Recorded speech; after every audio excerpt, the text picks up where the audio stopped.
But every value proposition can be quantified. That's one of the most important principles. Every value proposition can be quantified. And many companies say, no, we can't be quantified. We are making soft things. We just, we can be. Yes, you can, because there are benchmarks, for instance, that provided, but we'll get into that. But every value proposition can be quantified and put in numbers. And this is what a dollarization process is. So monetization is effectively a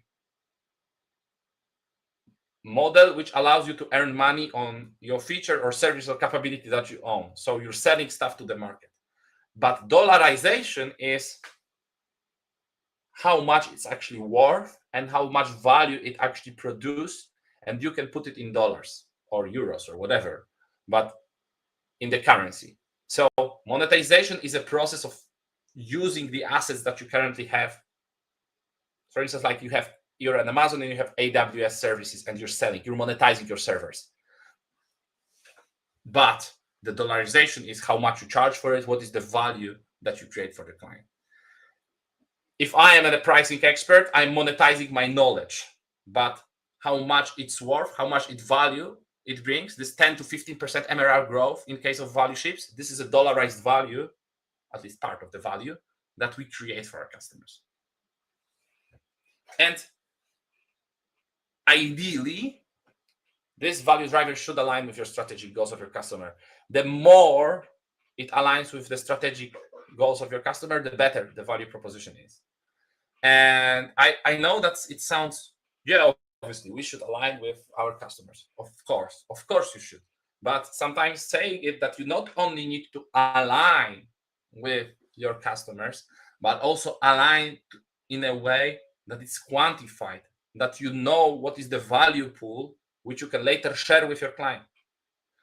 So in other words, if I know that I produce $1 million in cost savings, and I do it because I have an automation software that does it for electricity management in the plant or facilities, and I know that for this plant I can deliver 1 million of savings, it is fair to take part of it, 200,000, 300,000, maybe 500,000, even half of it, to split the created value pool between you and your customer. But if you don't know the value, your pricing is in the blank space. It's some kind of like in a gray area that you don't really know how much to charge for your client, because you don't know what you're actually producing for them.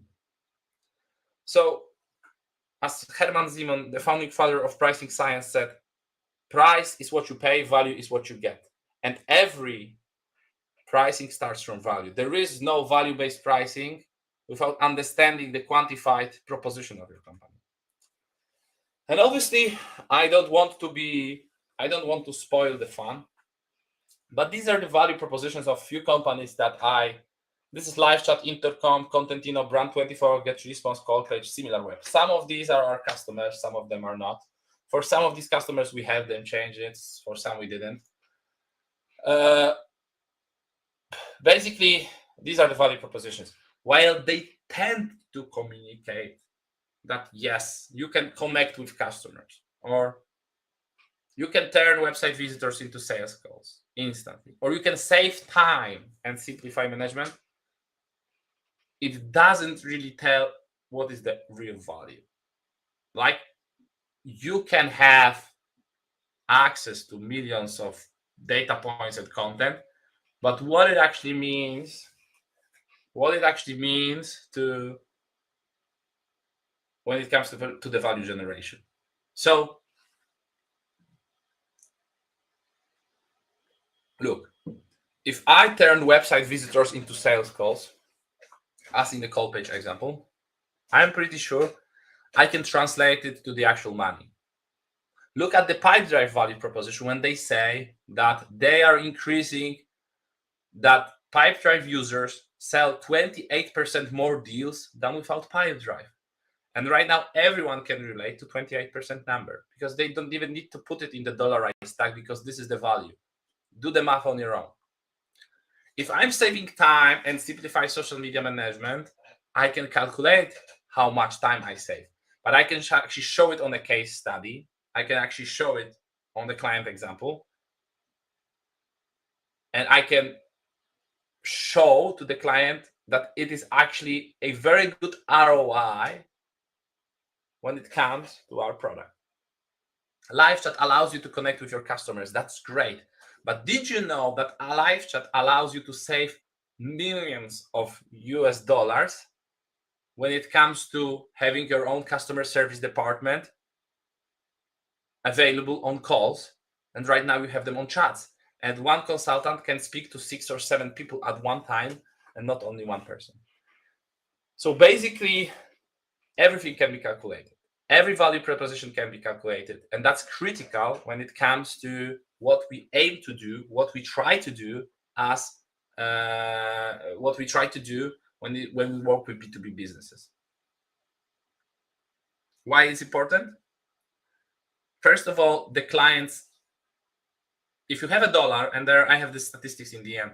If you have $1 of your sales, if you add statistics to the sales messaging, it increases the willingness to pay of this $1 by 14% to $1.14.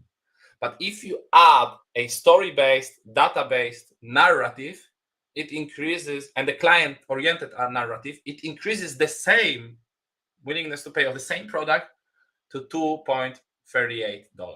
So 238% increase in willingness to pay because you add client-oriented, data-driven narrative. And this is the difference. So you can assume that you can charge 2 times more than you're currently charging on average if your value proposition is quantified in the right way. And there is the data for that. What is the challenge? Many companies don't know how to dollarize it. And this is something that we need to, that we'll address right now. Do you have any questions for now?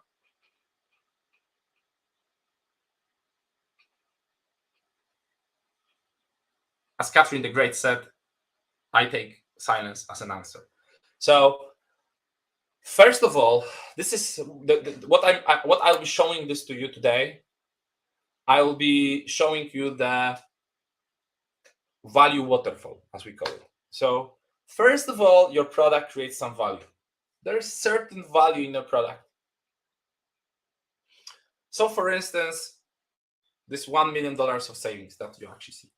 And very often, it is, maybe too often, it is determined by the quality of your product and relationship you already have with the client. So this is the value that you already create for your customers. And probably if you own a SaaS company, or if you own a B2B company or work in one, you will receive feedback like from your clients, which is something like this. Initially I was reluctant to try this, but after 2 or 3 months, I realized that it's a tool that I cannot live without. Or, we have never tried such tool before. We have never tried such services before, but in the end, we are super satisfied we took the risk and engaged with you. So what it means is that clients see the value, but they had to be sold. You had to sell to them in order to deliver this value. They didn't see it initially. So this is where companies start to, when the overall value starts to decrease, because there is a certain amount of unseen value between you and your customers. Then there's a perceived value. So the value your customer believes your product service creates. So before I engage with you, for instance, I'm looking at your website and I see that, connect with your customers, fine. And can I maybe not connect with my customers that much? I would really like to not connect with my customers that much. Maybe I would really like to have cost savings or like reduce the type of contact. And this is why you have chatbot, right? The fact that I'm engaged with customers doesn't necessarily mean that it does me anything good, right? So that's critical. So what is the perceived value your customers believe in? in your product. So how well you can deliver this value. So this is all the content, this is all the value messaging on your websites. What to do to increase this content? Obviously, user stories, case studies, but actual impact case studies. While I know some consulting B2B companies that do well when it comes to creating case studies, I know many SaaS companies that don't create case studies. They create testimonials. They have testimonials, yes. They have user stories, very often video content, yes. But to actually prove the business impact of your data, of your product on the client's business, come on, this is something that you don't see that much. One of the reasons is it's initially it's hard, but if you can get your client's testimonial and your client is satisfied, I'm pretty sure you can get user story, and also it increases your overall like customer development capability, because you can actually see where the value is. You need to really map the entire value chain between you and your customer, and this is where the value erosion happens. So the clients can't really see the perceived value, and if they can't see the perceived value, immediately this perceived value is lower. And remember that this term is lower than willingness to pay. Willingness to pay is how much I would pay for this value. So what is the value I see and how much I would pay for it. And too often SaaS companies, especially SaaS companies, but generally most companies, but SaaS companies are like a perfect example. They charge too low for their services. They charge too low for their services, and in most cases they could charge far more but only if they apply value-based pricing. You need to understand value in order to charge more. So what is the ROI? What are the expectations? What are the budget? What is the perceived value of your product versus your competition, right? This is critical. And then, because of the fact that you are not aligning your price versus willingness to pay, you have this price setting failure, and you create your target price is lower than your willingness to pay. So for instance, your clients are, let me tell you a story of one fintech, Monit. We are working for them, creating a German fintech for SMB companies. It was a financial management tool for SMB owners. Basically, fintech Monit allowed you to save at least 20 to 30 hours a month as an owner when it comes to doing payment stuff and everything. It was like a financial assistant, and it actually saved a lot of time. This is one thing. And what we have realized is that the initial pricing was like $19, $29 and $49, with a packaging of maximum $49. And when we did the Van Westendorp study, and we'll get into that in maybe different webinar, but like we did the price elasticity and price sensitivity meter study, we have realized that their optimal price point, keep in mind, 19, 29, and 49, these were the price points. Their optimal price point after research was 89. And the initial starting point was 49. So can you imagine that their maximum pricing was 49? And after research, we have realized that their maximum pricing is actually their minimum pricing, and that their optimal point is at 99 or 89. So can you imagine the look? And I still remember like look on Ivan's face when he's like, what? This is the amount of the money would leave on the table. And he was super glad that it actually worked this way. So this is, I think, one of the best examples of how different your overall perception of your product and your price. And too often you're overthinking your product. You're overthinking it against competition. You think my product is inferior. These competitors have feature X or feature Y or feature Z. But you don't think of the bottlenecks and use cases your product solves for the actual customer base. So it is a tremendous difference. But maybe to also give this thought another view is like you're probably using a lot of tech stack tools right now. You're using PipeDrive, Zoom, G Suite, or whatever. And let's say that on average, a SaaS tool for one user costs like 49, and you have this 1 or 3 user license, so you're paying like 150. Think of yourself. What happens is that if you pay 149 for 3 accounts for your entire customer base, for entire user base, if you're paying 150, would you churn if the tool that you're really using increases the price to 179, for instance? I don't think so. Or maybe to give you a different example, you're paying 79 for a SaaS product, and it increases the price to 99, so about 20%. Would you really churn because of this price change?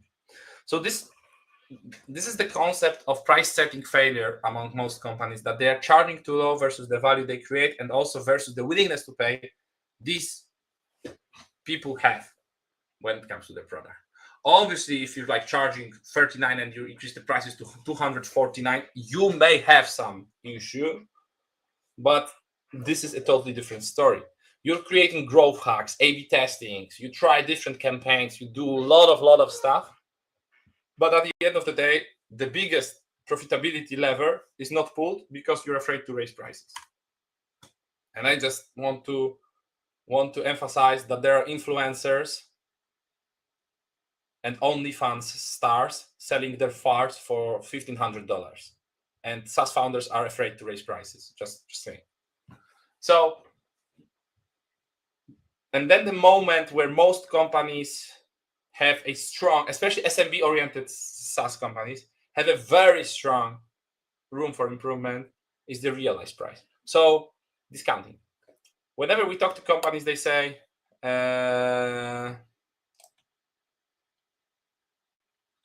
Peter, I will explain it in a second. I'll just finish this sentence and I'll get to it. But thank you for this comment. I will explain it when we'll be actually describing this. So most likely you have about 15 to 20%. That's my bet, but this is what I see in the customers' data. We have 15 to 20% of the client base discounted, either via standard discounting that you have, or via custom plans that you've created. I'm not saying that these are the annual customers versus monthly customers. I'm saying that these are the discounted customers that have received some level of discounting. And many companies say, nah, we don't do discounts. And then you look at the data and you see that you actually do discounts because you have so many single use cases that you try to, meet when it comes to customer needs. You try to be try to be client oriented, client facing. You try to be to increase the overall customer experience. And at the end of the day, there is something that is called unwitting discounting. On valueships.com, we actually have a whole article about how to seal the margin leakages. But when you go on the project, and try to do this on your own, you usually start from right to left. And these black value detractors, these are something that we call a 4 horsemen of pricing apocalypse. And usually if you think of improvement in your organization, like actually a quick win in your organization, you will move from right to left. So from sealing your margins, sealing your discounting, ensuring that your target prices are more aligned with the overall willingness to pay, then how you communicate the value. And at the end of the day, what is the actual value created when it comes to quick wins. But if you're looking at the strategy, you should start from value. And this is something that we're covering. And Peter, this is something that it's a good moment. So Peter asked a question. How does that work for new customers where they don't fully realize value and compare your pricing to competition? Is market is highly competitive? This is, let me come back. This is this moment. So you need to have a quantified, you see this gray area. So this is the moment in which your clients determines what is the value of your product. If you can prove the numbers behind your narrative, you're good. Keep in mind, this is something like valuation of a company. It's all about storytelling and creating the right narrative for your company. So if you're able to prove that our product does this and that, and it actually brings this amount of revenue, charging $15 versus the $10 for competition is fine. This is one thing. Second thing, it heavily depends on which markets you are, because in some markets it's illegal to compare yourself against competition. But if you are sure that your product is better than the competition, why not showing this? But again, in United States it's fine, you can do it. In Europe, not so much. So this is actually tricky, and you need to keep this. You need to have it figured out. But what I would do is I would start calculating your value proposition. I will get to that. Create your value equation or economic value analysis, whatever it is called. Secondly, communicate it on your website fairly. Ensure that this is supported with the social proof and testimonials and case studies, but not only testimonials that I like this product, it's a very nice product, the UX is great, and the customer support is awesome, but rather a testimonial which is, we wouldn't be able to deliver 1 million of our revenue if not for this tool. And here you go, Woodpecker or Pipedrive. So this is something that you want to show to your customers. And then if you have a very strong value messaging, your competition doesn't matter that much anymore. And this is the point. This is what the best companies in the world do. This is what Slack do. This is what Zoom did some time ago, not anymore. This is how Intercom prices. This is how Pipedrive creates their value proposition. This is what Profitwell, who has just been sold for $200 million, and they are like pricing experts and absolutely outstanding people in SaaS business. This is what Profitwell did when communicating how much money you actually earn with them.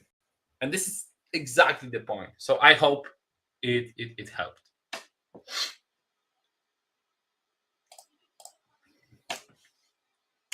So how to calculate the value? So let's assume that we have a very simple. Please confirm if this helped in the comment or not, or if you have another question, that would be much appreciated.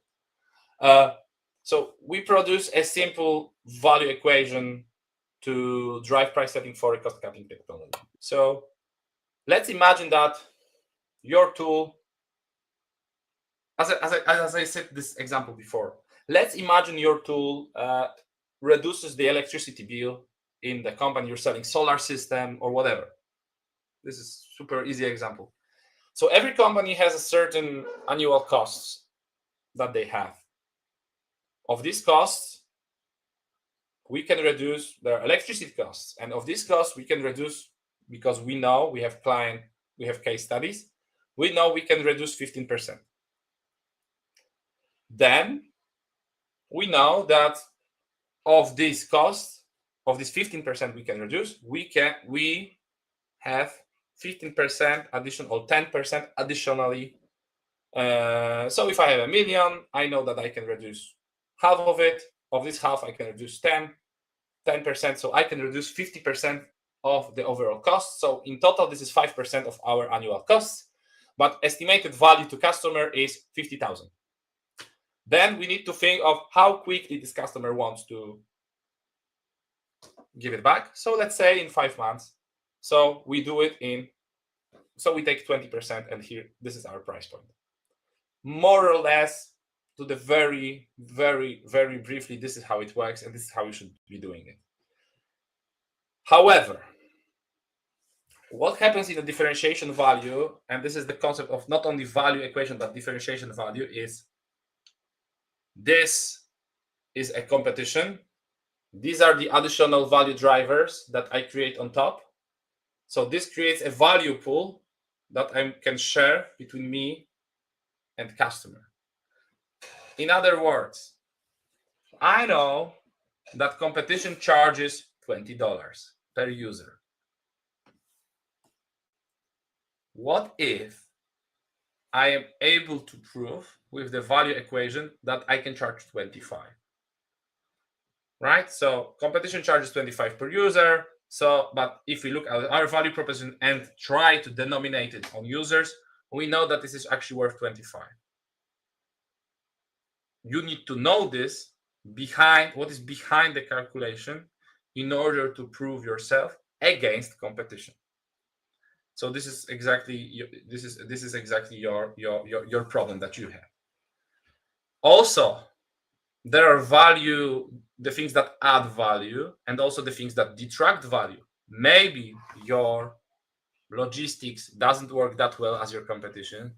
Maybe you don't have just-in-time delivery. Maybe you are actually not being able to ensure the same quality of a product or the same warranty standards, but you have additional value drivers that you can rely upon.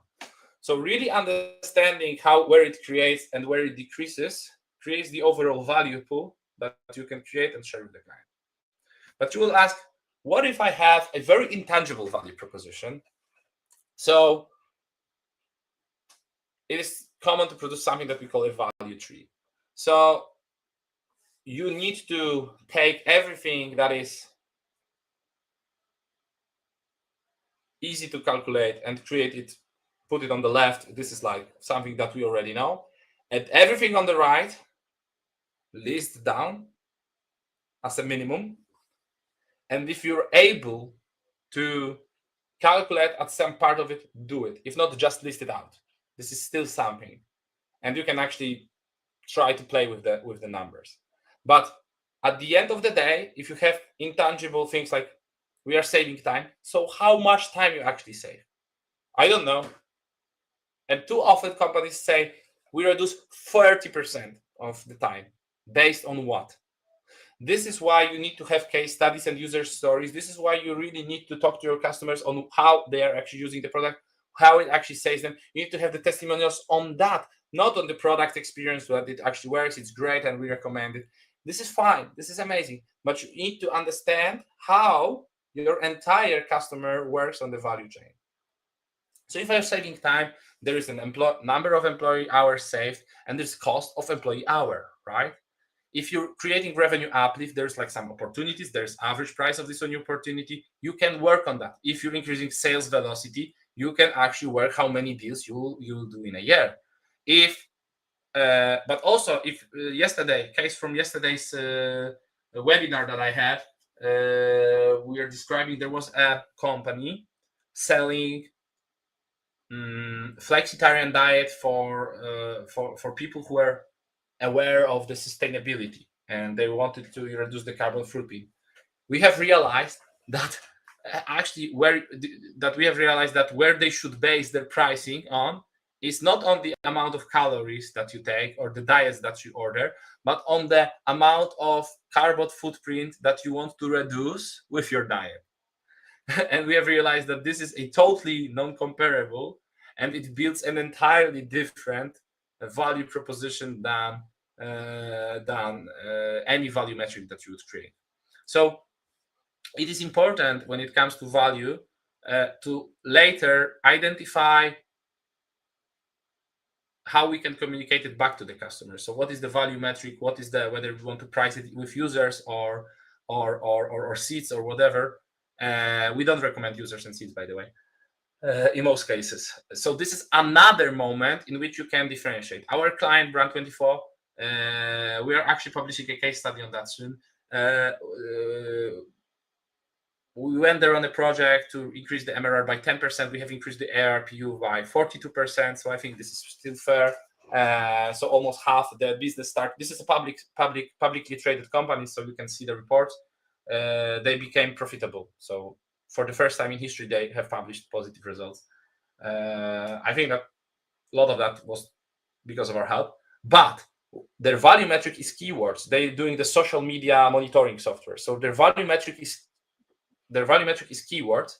while most of the competition relies on scrapers or mentions. And what we have realized is that actually the fact that they have a different value metric creates an enormous opportunity, because you can differentiate yourself against competition. Because in this case, your pricing becomes less and less comparable. Also, another like digression when it comes to pricing, companies with two value metrics on average charge more than companies with only one value metric. I'm not saying that you have 3 or 4 value metrics, but having two value metrics is okay.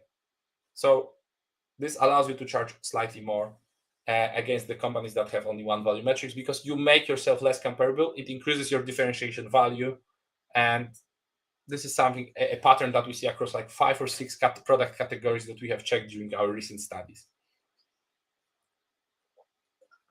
We'll have a separate webinar on value metrics specifically. You'll ask, okay, so I have this calculated, I more or less understand the value, so how much should I charge? Basically, according to experts in professional pricing society, there's the rule of thumb, and let me tell you how it works. So basically, it's all about how tangible and concrete is the value that you create. So the more tangible the value is, so calculated, the more you can charge, but also how direct is your contribution to success. What it means is how directly responsible I am as a tool, as a service for this success. For instance, as pricing consultants, we know that we provide a super tangible and concrete value, and this is something we're super good on this axis. But while on x-axis, we know that our contribution to success is only partial, because at first, you may not implement our recommendation. B, you may not like our recommendations. This happens, not too often, but maybe. This is a risk. 3, we don't have control over your company. If you gave us a CEO role for 3 months, yes, we could charge equal 50-50 success fee split. But we can't, because we don't have an overall control here. But if you're having a software that you just turn on and it works wonders in your like cash, or like Recur Now, that Profitwell tool that allows you to reduce the involuntary churn, they just charge you for what they manage to unlock for you, and that's it.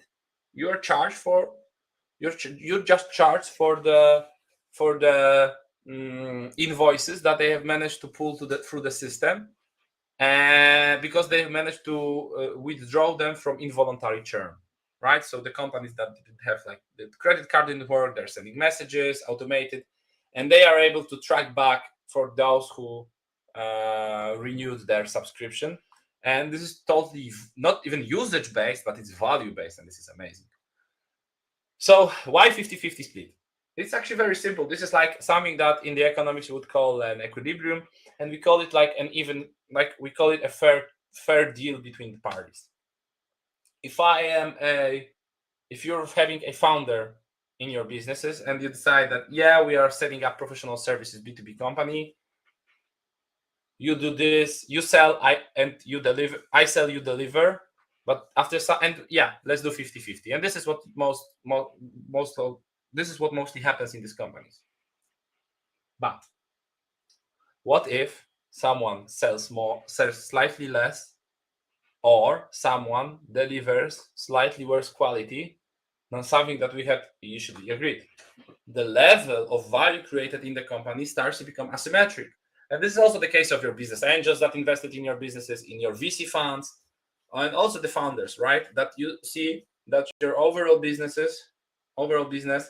becomes less and less symmetric. So the asymmetries creates the value sharing among the whole value pool that you can create.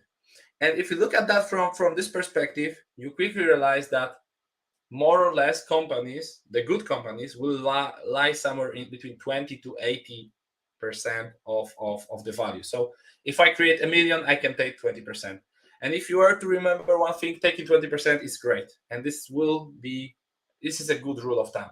But most companies I know take from 5 to 15% of the value, usually below 10%. So calculating the quantified value proposition allows you to create the right pricing from the scratch. And also, even if you're like a small startup, you know what it is. And also it allows you to better create the features in the future, because you know whether these features actually bring the value to the customer. If you follow this framework of calculating the potential value before you implement something, you can prioritize features. You can ensure that these features are valuable for the customer. They can provide the ROI. And secondly, those are the features that customer can pay for. You'll ask me, okay, so what are the data inputs? And this is hard, but I will cover this here. But let's first align on steps to building a compelling value equation. First, you need to align on key value drivers. So what are we focusing on? Whether we're creating revenue gains, whether we're creating cost reduction, whether we're creating some intangible sources of value creation. Usually, I recommend to focus on 3, maybe 5 initially, but 3 compelling value drivers, more than enough. Secondly, determine what factors determine the amount of value. So whether it's like how many people use it in the organization, what is the base revenue of this organization, maybe how much they spend on certain amounts of items, stuff like that. And what is the amount of people using it in the organization, right? So this creates a totally different equation, totally different level of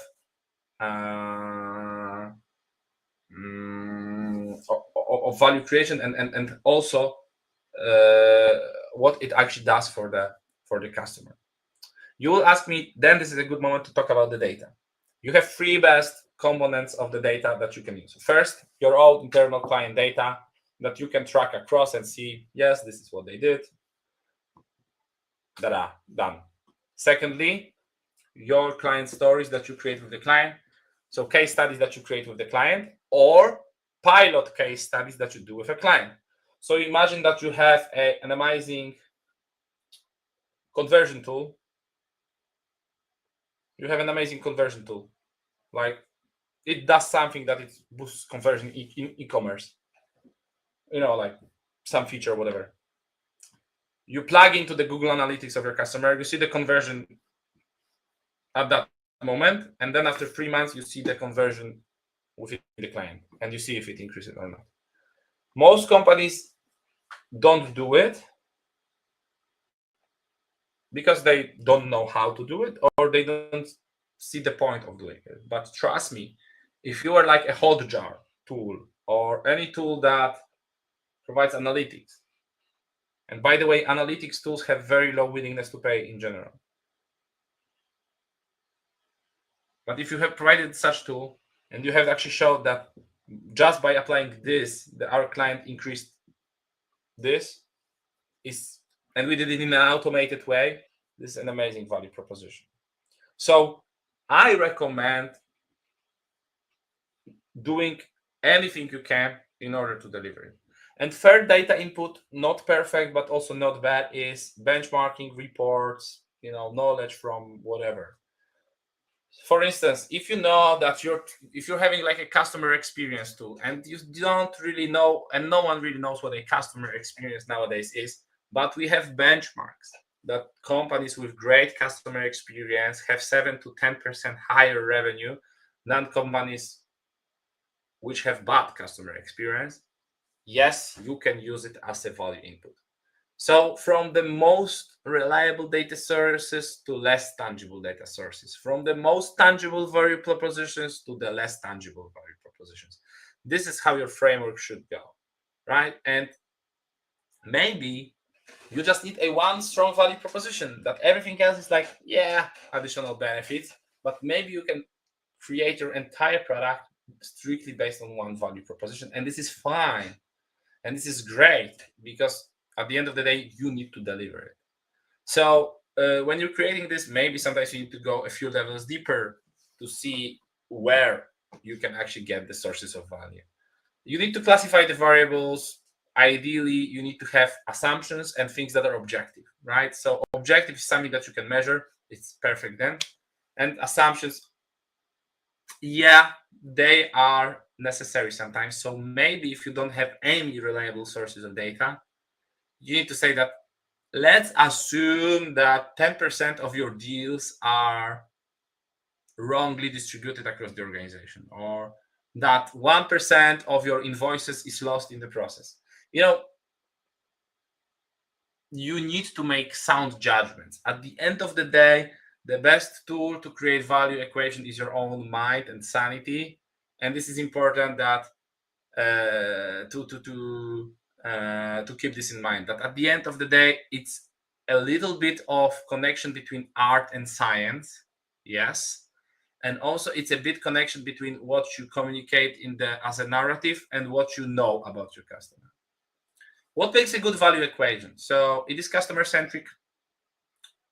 It aligns to the customer's views. That's important. It is heavily what customers do, what customers would want, etc. It wherever you can, it is largely objective. So it can be justified through the data points, can be agreed with customers. Ideally, it is as simple as possible. 5 or 6 data inputs, it's enough. And realistic. If you're creating an SME product for people who earn, as for freelancers who earn like $100,000 a year, and you say that you're creating $1 million of value for them, naturally, this is too much, and this is just wrong. Also, why value equation is important is maybe you will realize that your current use case and current idea, even for your tool, doesn't drive that much value as you initially thought of. And there are two things. Maybe you did something wrong and you didn't calculate it well, but maybe you need to rethink your entire value proposition and think of some different avenues for value creation. Because maybe there is the profit, the value pool that you create is too low, too small to share between your customer. This happens not that often, but it happens. That when we do the value equation for the companies, we realize that, guys, your current use case just doesn't work. It's not mission critical, and this is the problem. So at the end of the day, I will leave you with this exercise, and then we can move to the Q&A. So think of the use cases and of your personas and your use cases that you want to implement there. Which use cases might be useful for value perspective? What is the intrinsic value of a customer for the customer? And also, when you calculate it, and let's say that you take 20%, how does this vary from the current approach to your current pricing? What are the changes? And also, how does this vary from the communication plan that you have right now? And as a part of the exercise, so we would like you to identify the main drivers of your value equation, the input variables, the main assumptions. But if you have time, you can also move to the pricing, but as a preliminary thing, obviously. But idea is to create the compelling, quantified value proposition that you can communicate to the client and use it as a baseline for your pricing efforts. Why it matters, this is exactly what I told you. This is from Leverage Point Solutions, a company that, for instance, calculates the SKUs value for Caterpillar, for DuPont, from the biggest B2B companies in the world.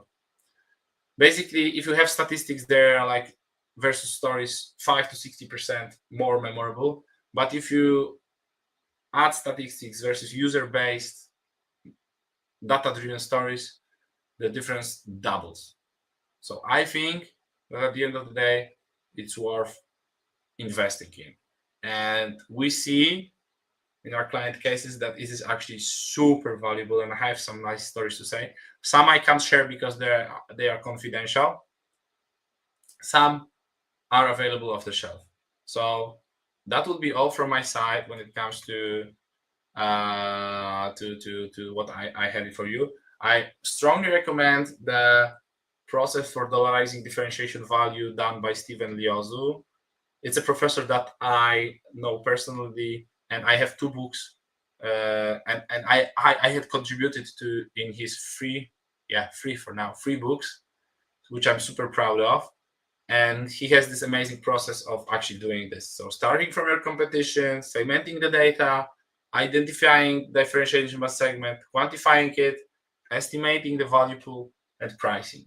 This is outstanding exercise that you can do for your company, and this is something that benefits both your company and your clients. And this is something what it's all about.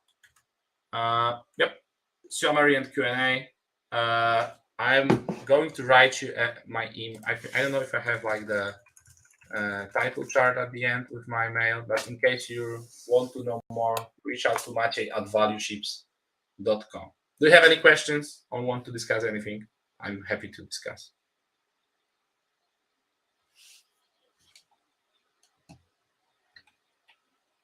You can turn on your microphones if you want to talk.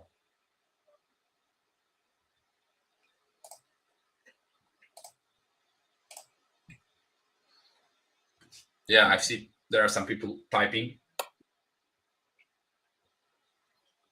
Thank Laurent. Thank you. In case you later come back with any questions or anything you want to discuss, let me know. I'm happy to help.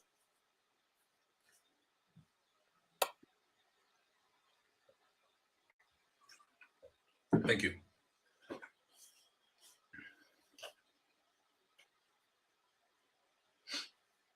You can turn on your microphones. Maybe this will be faster and easier to than writing, and we can have a conversation. That's something that is also available, because I see some people typing, and yeah, the tool is the thank you, Blanca. Thank you, Peter. You can. So, guys, just to give you the maybe before the questions kick in, I think that there are like few opportunities to discover there are few opportunities to think of when it comes to value-based pricing. And for me personally, when I work with the clients, it's like creating the value equation is the most mind-bending perspective for a founder, honestly. Because willingness to pay of your product, and while it is research-based, it's profound, but it's technical. It's very technical. It's like running a proper A/B test. But taking a pen and paper and calculator or Excel sheet and simply or board and or Miro board or whatever, and calculating your entire value proposition again and again is an experience that changes the way companies see it, because it changes not only the pricing, but it changes the communication, it changes the whole value generated by the tool. So that's something that is much recommended to do, and it's actually a super interesting exercise to do on your own. This is something that, while it sounds super, sometimes when I looked at that for the first time, I felt like I'm a solar systems seller, or someone who is like, everyone does that. Why the economic value analysis, the total cost of ownership, this type of things. But then I realized that if you do it in a group of 4 or 5 people, these numbers, they seem really reasonable, and they really allow you to unlock the value opportunity of your product. And this is something that I always tell to my clients. Any questions? Because Okay, how much does it cost to figure out prices? Time, money. Well, I don't really understand the question, but I will try to understand the best I can. So, obviously, depending if you're doing it with a consultant, and this is a separate conversation because it heavily depends on the size of your organization, the product that you're working on, the whether if you're a simple SaaS company, simple SaaS solution, or if you like a super complex B2B B2B company selling like 500,000 SKUs, right? They're like two different companies, and this is important. If you're working with pricing consultants, this takes about from 6 to 12 weeks, depending again on the size and the level of sophistication in the company. But what it takes when it comes to what would be needed when it comes to resources. Let's say that you have a pricing expert in-house and you don't want to hire consultants and you want to run, you're having a B2B company. So more or less you need to have 200 responses survey and about 10 in-depth interviews with your customers. 10 in-depth interviews will cost you between $150 to $200 per interview at least. As for the surveys, let's say this is $10 to $20 if you know where to look for per survey. So let's assume that you can, like a ballpark, in 5K, you can have a super strong research done when it comes to very technical stuff of your pricing. Having said that, when it comes to value proposition and value equation, the cost is only time and like 2 or 3 days of workshop that you need to do internally to figure this out and make some assumptions, and then like a few weeks of implementation and actually changing your pricing. But from my experience, the ROI from pricing is the fastest you can get. No return is so certain and no impact so immediate as return in pricing. So if you have a SaaS company, for instance, so let's assume that this is June. You change the pricing on June. There is July as an initial period, August as we're still afraid what will happen, and in September we're super sure that we have realized the impact of price increase or price changes. Yes.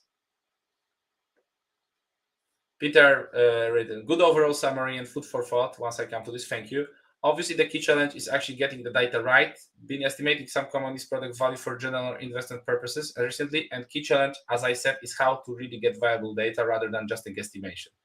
But thanks for the webinar. Might get back to this later. So yes and no. So I think the hardest part is to actually have a reasonable assumption of how the client uses the product and how the client uses the product and how it actually works for them.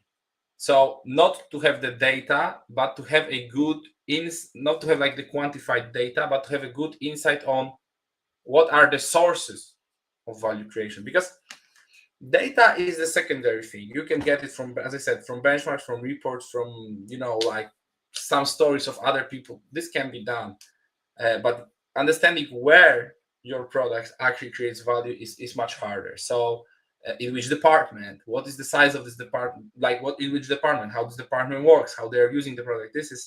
These are the nitty-gritty details. And also what is hard is like different value propositions across various customer segments, because one segment may use the product in a totally different way than the other, and and this also affects the pricing and packaging naturally of what you're doing as a company. So this is hard. But yes, obviously, if you have great data sets, if you have better data, if you have quantified everything, and if you actually run a safer research to support it, it's amazing. This is pure knowledge, and this is something that you can very easily create on your own. Yeah. So exactly, solid client research through basic product management. That's all true. I would add more thing is too many companies especially startups and digital companies, they rely on internal data, and ideally they would like to A/B test everything. And they forgot that there is a whole science to help them called marketing research. There are IDI in-depth interviews. There are focus groups. There are diet interviews. There are ethnographic interviews. There are like lean management science methods like Gemba Walk, where you can actually go and see how your client uses the product. This is far better than watching Hotjar. You can just go in the car, go to your client facility, see in your own eyes how they are using it. They forgot that there are like in-depth their surveys, that the survey costs reduced heavily within time. Even if you if you don't have the money for full-fledged 150 to 150 people survey research with a panel, why not use Pollfish? Why not crowdsource the data via social media? Maybe run ads via Facebook or LinkedIn, or ask if you want to have a ballpark. Ask your friend ask your friend from different company that does it. There are like hundreds of ways of estimating it. What we do at ValueShips very often is we literally go talk to ex-employees of our clients' competitors, and we run interviews with them to understand the sources of value. And they're usually quite okay with doing this for the money, and not saying bad things about their previous employer, but actually saying things that we otherwise, not anything confidential or restricted, right? But the general capabilities, how this works, what is their guidance, what is their experience. This works tremendously well. But you need to be creative on how you get the data. You really need to use the lateral thinking in the organization to actually get into where the value component actually lies. But the better the earlier you start data gathering in a structured and summarized way, the better. Any questions?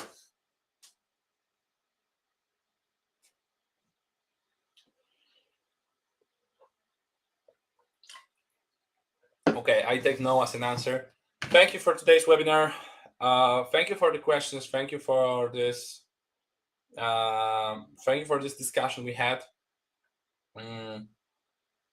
We'll have a series of webinars on pricing.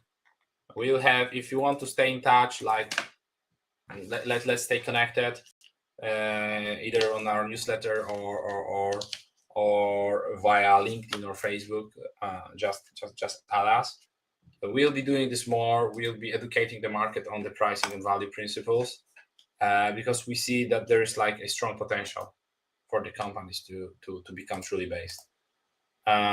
So thank you for that, and take care and good luck in this dynamic and troublesome times as the recession is kicking off. And keep in mind that when the crisis hits, the profitability of companies decreases heavily, and the inflation window for the price increase is just now. So maybe it's a good moment for you to rethink how much you charge for the value you create. So take care and have a great rest of the day. Bye.